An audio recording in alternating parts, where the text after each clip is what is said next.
Moggallana's deep practice. Why great ability still needs the right training. After hearing Assaji's short verse through Sariputa, Moggallana recognized that suffering arises through conditions and can cease when those conditions are brought to an end. He left his former teacher and went with Sariputa to meet the Buddha at the bamboo grove.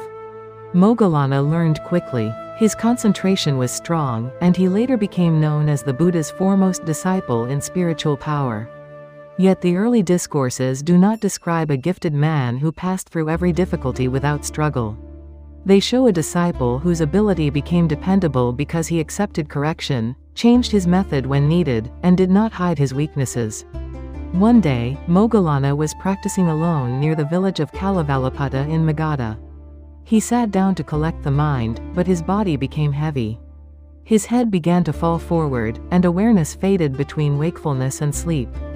The Buddha saw him struggling and appeared before him. He asked, "Are you nodding, Moggallana?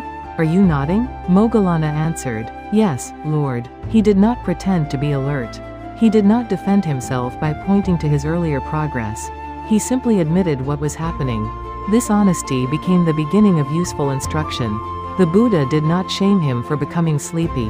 He also did not tell him to overcome the problem by force alone. Instead, he gave a series of practical methods, each aimed at changing a condition that supported the drowsiness. First, Moggallana was told not to keep attending to the same perception that was present when sleepiness arose. Sometimes the mind becomes dull because it remains pressed against one object in the same way for too long. Trying harder with the same approach may only deepen the heaviness. Changing attention is not giving up when the purpose remains clear. It is the difference between stubbornness and skillful persistence.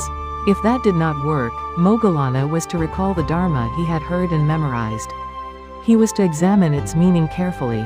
A sleepy mind may awaken when it becomes actively involved in a clear teaching instead of sitting inside a fog. If silent reflection was still not enough, he was to recite the teaching aloud. The voice gives shape to thoughts that have become faint. Hearing the words can gather attention that is beginning to slip away. If drowsiness remained, the Buddha advised him to pull his earlobes and rub his limbs. This instruction shows that the body was not treated as irrelevant. Stillness, exhaustion, posture, and physical condition can affect attention. Sometimes the wise response is not another idea but movement.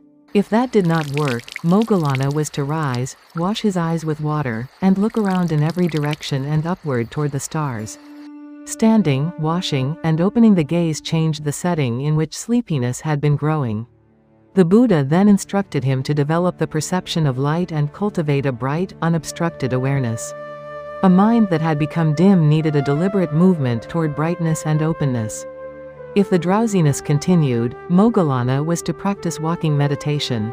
He was to choose a measured path, remain aware of what lay before and behind him, and walk without allowing the mind to scatter outward. This was not restless pacing. Each step remained part of the meditation. The posture changed, but the purpose did not. Only after these methods had been tried did the Buddha speak about sleep. If the drowsiness still could not be overcome, Moggallana was to lie on his right side in the lion's posture, remain mindful, and form the intention to rise. When he woke, he was not to remain enjoying the comfort of lying down. The Buddha distinguished necessary rest from indulgence. When the body truly needs sleep, refusing to rest can make practice more confused. But when rest has served its purpose, remaining in bed can become another form of avoidance. Skillful effort knows both how to stop and how to begin again. The whole sequence was precise. Change the object. Reflect on a remembered teaching. Recite it aloud. Stimulate the body. Wash and open the eyes. Cultivate brightness. Walk with awareness. Then rest mindfully if rest is truly needed. The teaching treated drowsiness as a condition to be understood, not a moral failure to be punished. Moggallana's quick ability did not remove the need for this careful observation. In fact, strong ability made correct direction even more important. A powerful mind can move quickly, but speed alone cannot decide whether it is moving wisely. After teaching him how to work with sleepiness, the Buddha addressed other conditions that could disturb concentration. Moggallana was not to visit families expecting special respect. If busy householders failed to notice him, wounded pride could become agitation and weaken concentration.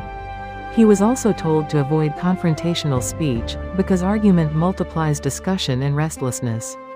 The issue was not honest disagreement, but the wish to defeat another person. The Buddha also praised quiet places free from crowds and noise. Seclusion gave the mind enough stability to meet people without being ruled by pride, irritation, or exhaustion. Moggallana then asked how a practitioner becomes fully free through the ending of craving. He did not ask how to gain greater power. The Buddha directed him to observe every feeling, whether pleasant, painful, or neutral, as unstable, fading, ceasing, and not worth holding. This gave direction to all the practical methods that came before it. The purpose of overcoming drowsiness was not to prove toughness. The purpose of concentration was not to build an impressive identity. Wakefulness was needed so that experience could be known clearly without being turned into something to possess. Moggallana later described difficulties that appeared even in deep meditation. When he entered the first absorption, perceptions connected with sensuality disturbed him. At deeper stages, qualities belonging to an earlier state returned and interfered with the state he was trying to stabilize. The Buddha guided him to settle the mind again, unify it, and remain firmly immersed. These accounts show that reaching a meditative state once is different from mastering it. A brief experience may come through natural concentration. Stable mastery requires recognizing what weakens the state and knowing how to return without panic or pride. Moggallana openly acknowledged that he attained great direct knowledge with help from the teacher. He did not remove the Buddha's guidance from the story of his success. This honesty did not make his achievement smaller.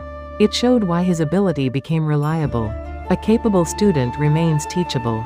He can receive correction without treating it as humiliation. Moggallana's greatness was not that no obstacle appeared. It was that an obstacle could become instruction. Drowsiness taught him to examine conditions. Correction taught him not to defend an image. Deep meditation taught him that early success still needed stabilization. Praise taught him to guard against expectation.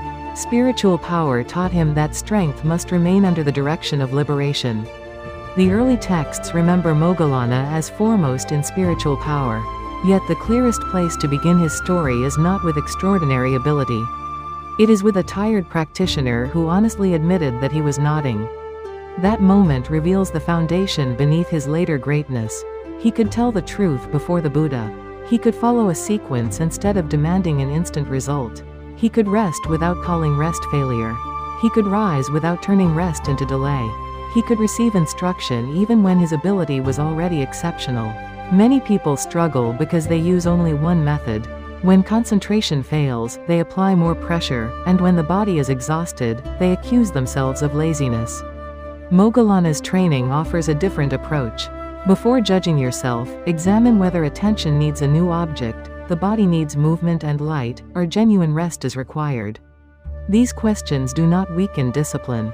They make discipline intelligent. Effort is not measured only by how long we remain in one position. It is measured by how faithfully we continue toward the purpose while adjusting the method. Changing methods can be a form of steadiness. Resting at the right time can protect the next period of effort. Asking for guidance can prevent long periods of confused repetition.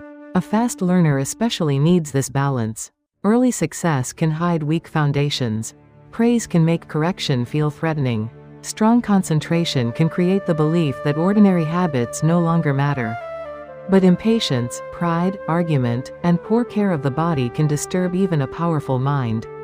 The more ability a person has, the more carefully that ability must be directed. Moggallana's story is not a promise that everyone should progress quickly. His speed was his own condition. The teaching lies in what he did when speed was not enough.